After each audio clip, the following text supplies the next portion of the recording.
नमस्कार, आप देख रहे हो हॉर्नबिल टीवी भारत। आज लोकनायक जयप्रकाश नारायण की जयंती है। पूरे देश में उन्हें श्रद्धांजलि दी जा रही है। उत्तर प्रदेश की राजधानी लखनऊ में भी इस मौके पर अलग अलग राजनीतिक दलों ने अपने अपने तरीके से उन्हें नमन किया।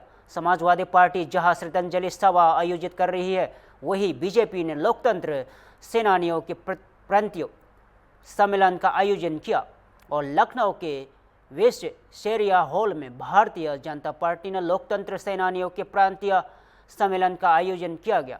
इस कार्यक्रम में उत्तर प्रदेश के विभिन्न हिस्सों से आए लोकतंत्र सेनानियों ने हिस्सा लिया और जयप्रकाश नारायण को श्रद्धांजलि दी।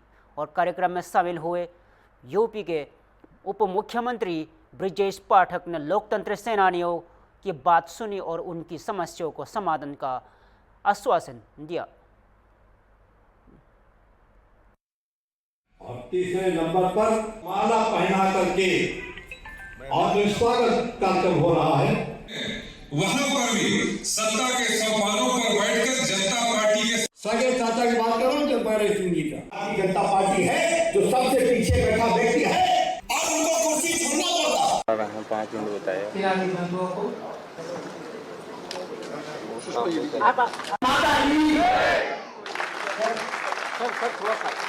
की धर्मपत्नी है जिन्होंने मायावी शासन में जब सैलानियों का सम्मान। आज पूज्य जयप्रकाश नारायण जी की जयंती के अवसर पर मैं प्रदेशवासियों की तरफ से उनकी स्मृतियों को नमन करता हूं, श्रद्धांजलि अर्पित करता हूं। आज लोकतंत्र सेनानी पूरे प्रदेश के यहाँ एकत्र हुए हैं। उन्होंने कुछ डिमांड अपनी रखी है। उस डिमांड को हमारी सरकार प्रतिबद्धता के साथ इनके साथ है। मैं माननीय संबंधित मंत्री आदरणीय धर्मपाल जी से चर्चा करके इनकी मांगों को पूरा कराने का हर संभव प्रयास करूंगा। कार्यक्रम में उत्तर प्रदेश के बसपा अध्यक्ष भूपेंद्र सिंह चौधरी और सरकार के तमाम मंत्री, लखनऊ की मेयर सुषमा खरगवाल और बसपा नेता नीरज सिंह भी मौजूद रहे। सभी ने जयप्रकाश नारायण के विचारों को याद करते हुए उन्हें देश का सच्चा लोकतांत्रिक नेता बताया।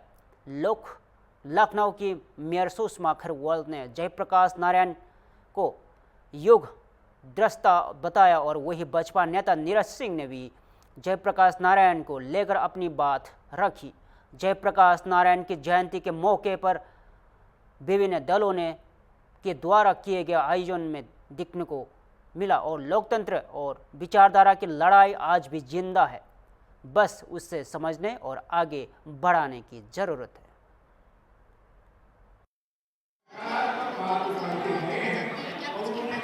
आज सदैव जयप्रकाश नारायण जी की जन्म जयंती है। उनकी जन्म जयंती को लोकतांत्रिक सेनानियों ने हमेशा हर साल बड़ी धूमधाम से मनाया है। मैं भी उनकी जन्म जयंती में बहुत विनम्र श्रद्धांजलि अर्पित करती हूँ।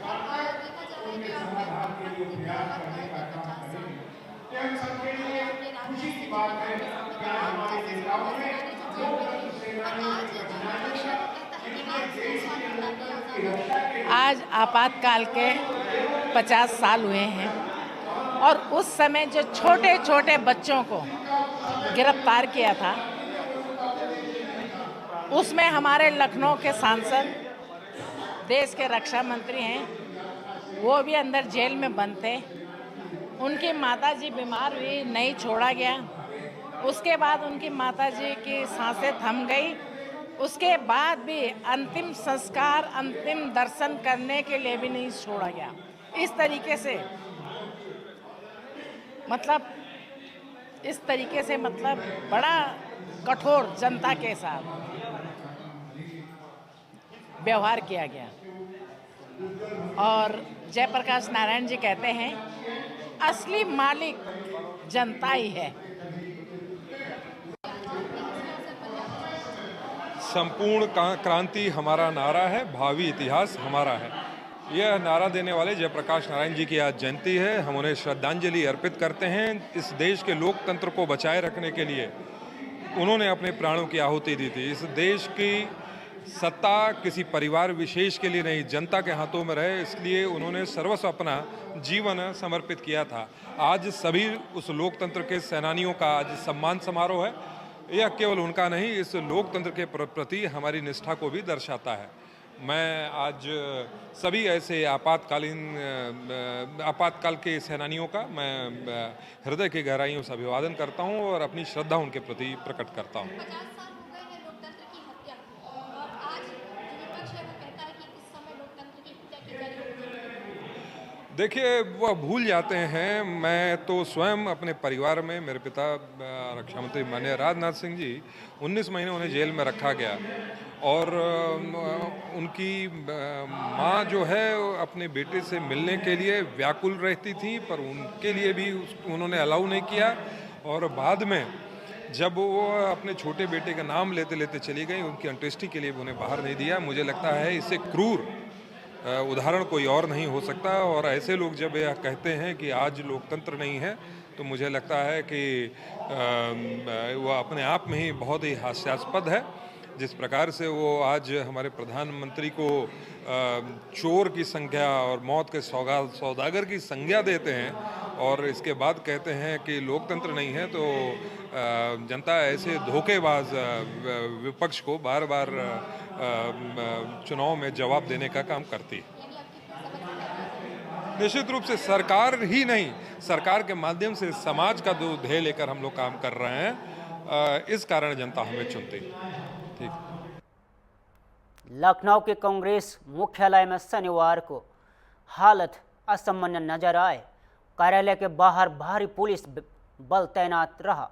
अजय राय कार्यालय के अंदर मौजूद है और बड़ी संख्या में कांग्रेस कार्यकर्ता जुटने लगे थे। पुलिस ने सतर्कता दिखाते हुए दोनों तरफ बैरिकेडिंग लगा दी और आसपास जमा हो रहे कार्यकर्ताओं को रोकने का शुरू कर दिया। और दरअसल यह सारा घटनाक्रम कांग्रेस अध्यक्ष अजय राय के संभावित फतेहपुर दौरे को लेकर हुआ। बताया जा रहा है कि अजय राय वहां दलित युवक की हत्या के मामले में पीड़ित परिवार से मिलने जाने वाले हैं और प्रशासन को जैसे ही इसकी भनक लगी, कांग्रेस मुख्यालय को छावनी में तब्दील कर दिया। और गौरतलब है कि बीते दिनों रायबरेली में एक दलित युवक की पीटकर हत्या कर दी गई है और इस घटना का वीडियो भी वायरल हुआ और आपत्तिजनक नारेबाजी को सुन रही थी और जिससे धार्मिक भावना को लेकर विवादित टिप्पणी भी गई।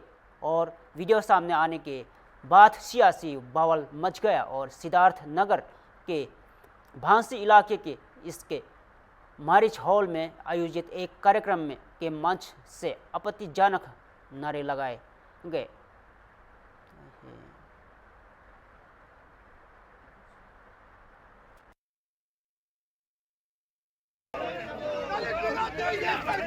नहीं चलेगी, नहीं चलेगी, नहीं चलेगी, नहीं चलेगी, नहीं चलेगी, नहीं चलेगी, कार्यकर्ता भी नहीं चलेगी, नहीं चलेगी।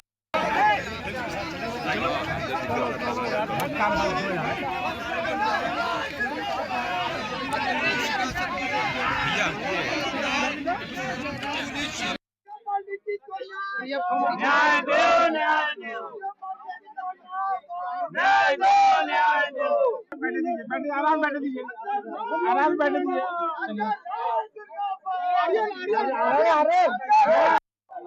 नहीं चलेगी, नहीं चलेगी, नहीं चलेगी, नहीं चलेगी। न्याय दो, न्याय दो।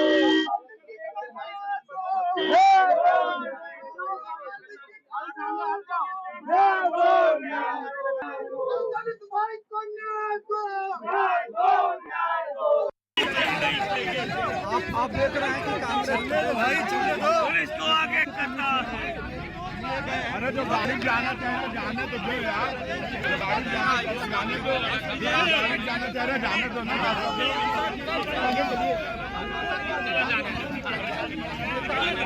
उनके साथ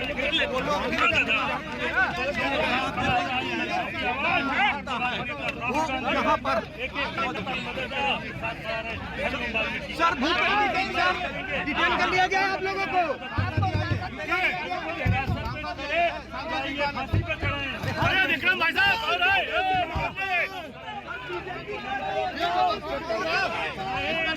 बीजेपी के लोग हम लोग मदद करने के लिए तैयार हैं। एक एक कार्यकर्ता, एक एक साथी हमारे राहुल गांधी को वापस चलने के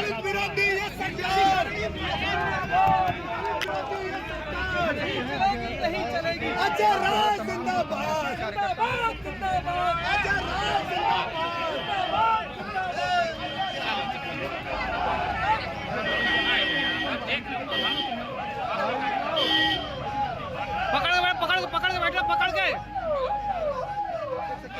अजय राय के अलावा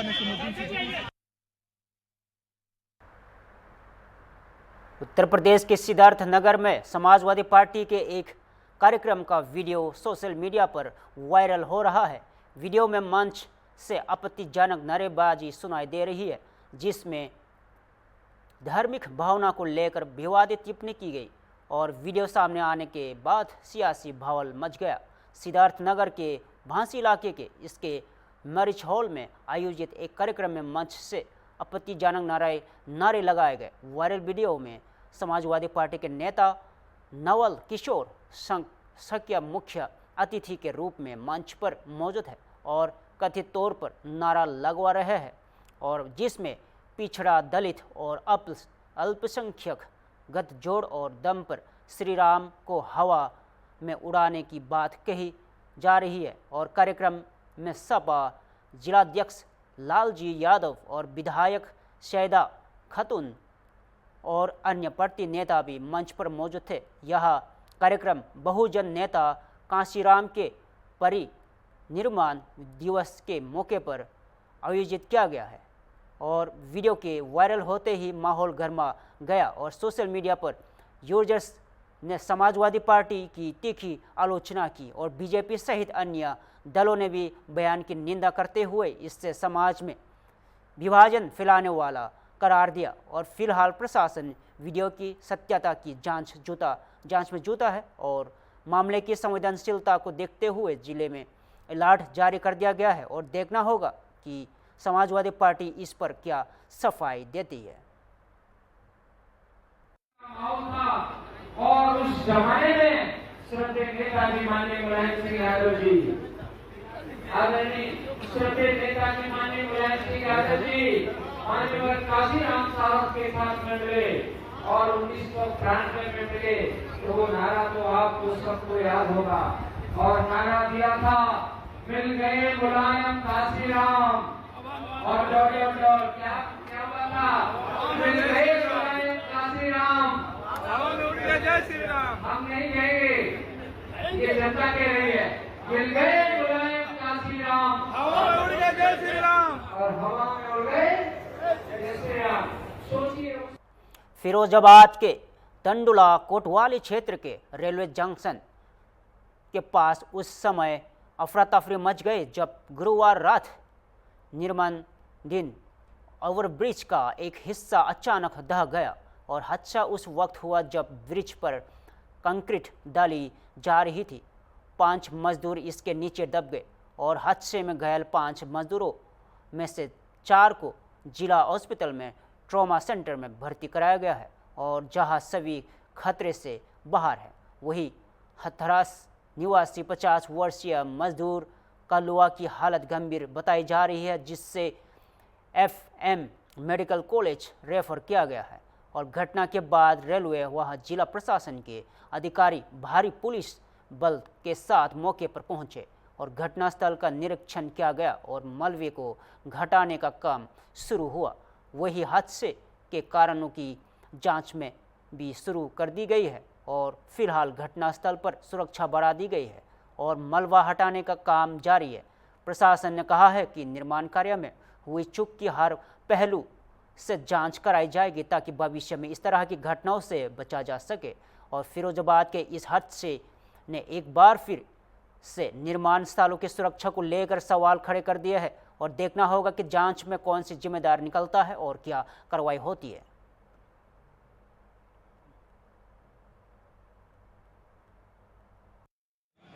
शिलू, यहाँ जो रेलवे में क्या घटना हुई है? रेलवे का ये पिलर की जो शटरिंग लगी हुई थी वो गिरी हुई है। हमको जब सूचना मिली तो यहाँ आए। अच्छा, क्या सूचना मिली थी? ये मिली थी कि यहाँ पर बनना था, उसकी शटरिंग गिर गई है। हाँ, तो इसमें कितने लोग घायल हैं? इसमें यहाँ हम लोगों को 5 बताए गए थे, इसमें 2 FH पहुँचा दिए गए हैं और 3 हमारे CSC टूला पर।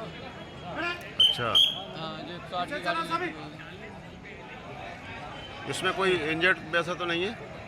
इस चीज़ की तो अभी जानकारी नहीं है, अभी मरीज हमने नहीं देखे हैं। यहाँ गाड़ियाँ सब हमारी खड़ी हुई हैं, 108 की सारी गाड़ियाँ खड़ी हुई हैं।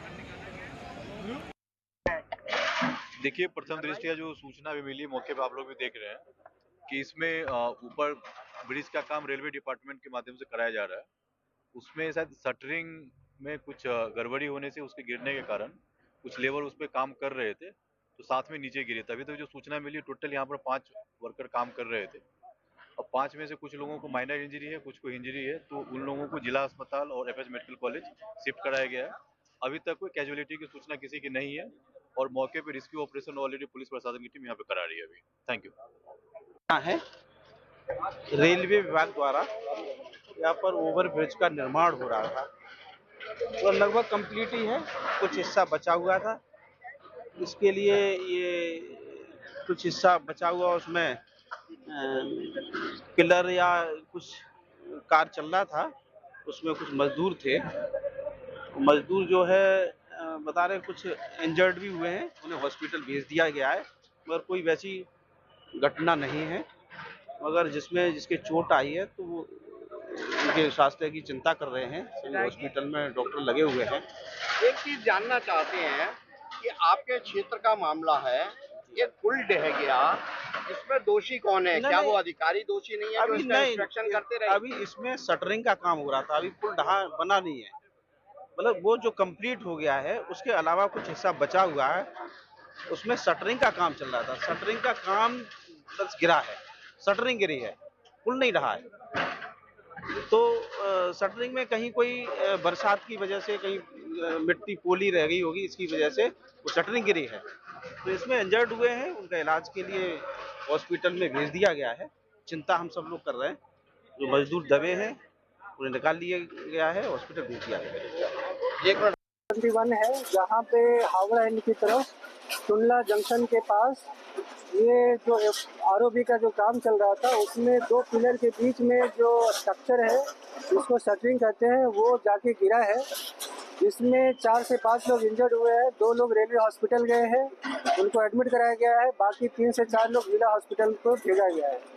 मैं साइट पे हूँ, यहाँ पे ऑन द साइट 2 JCB काम कर रही है और हमारी कोशिश है जल्दी जल्दी इसको रेस्टोरेशन कराया। लोग दबने की आशंका है? देखिए, अभी साइट पे तो दबने की आशंका तो कम लग रही है, लेकिन जब तक पूरा रेस्टोरेशन ना हो जाए, इवैक्यूएशन ना हो जाए तो कहना मुश्किल है। सर, क्या लगता है इसको देखने में किस तरह से लापरवाही बरती गई है?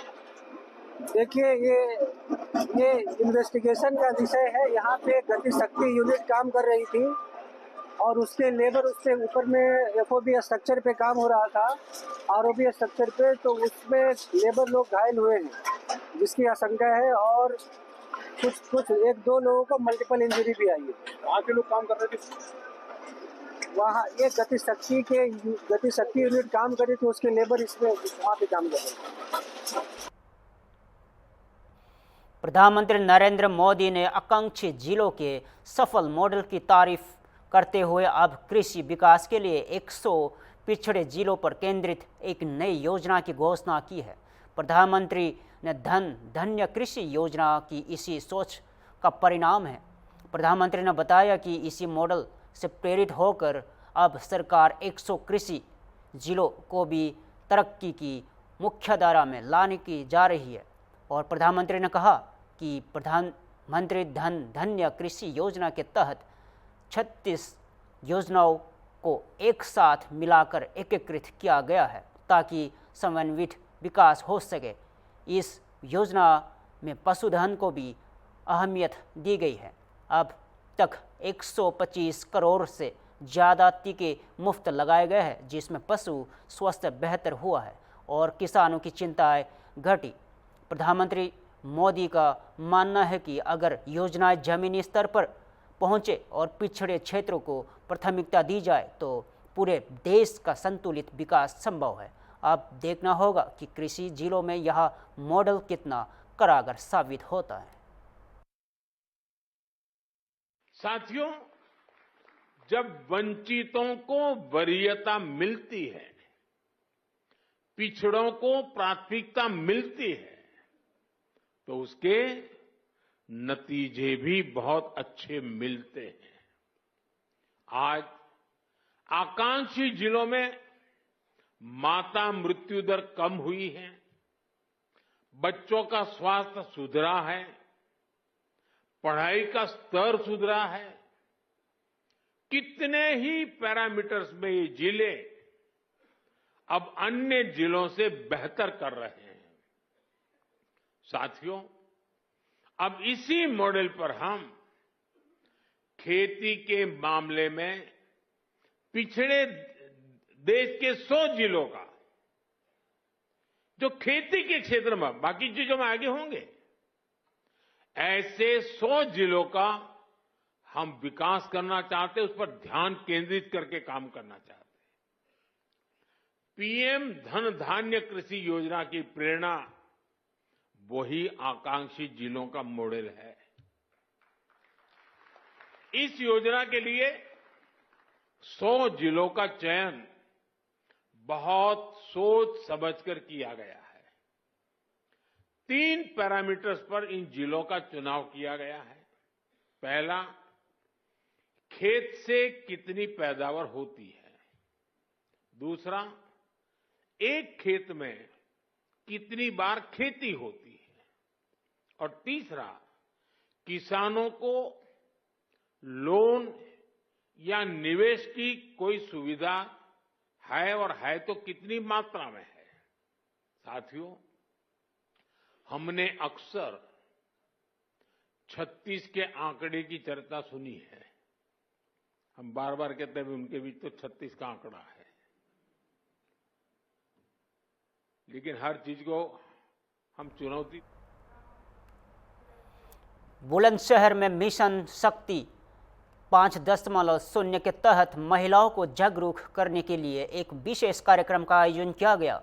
पुलिस लाइन सम्मेलन कक्ष में हुए इस आयोजन में न सिर्फ घरेलू महिलाएं शामिल हुई, बल्कि व्यापारिक वर्ग की महिलाएं भी मौजूद रही। बुलंदशहर के पुलिस लाइन स्थित सम्मेलन के कक्ष में मिशन शक्ति 5 के तहत महिलाओं को आत्मनिर्भर और सतर्क बनाने का संदेश दिया गया और कार्यक्रम में महिला सुरक्षा, कानूनी अधिकार और साइबर अपराध से बचाव जैसे मुद्दे पर विस्तार से चर्चा हुई। इस कार्यक्रम में बुलंदशहर के एसएसपी दिनेश कुमार सिंह और मुख्य विकास अधिकारी निशा ग्रेवाल और महिला पुलिसकर्मियों ने हिस्सा लिया। उन्होंने महिलाओं को सतर्क रहने, जरूरत पड़ने पर तुरंत 112 और 1.9 जैसे हेल्पलाइन नंबरों का इस्तेमाल करने का सलाह दी। मिशन शक्ति का ये जागरूकता अभियान महिलाओं को सशक्त बनाने की दिशा में एक महत्वपूर्ण कदम है। बुलंदशहर पुलिस का यह प्रयास निश्चित ही समाज में सकारात्मक बदलाव लाने में मदद करेंगे।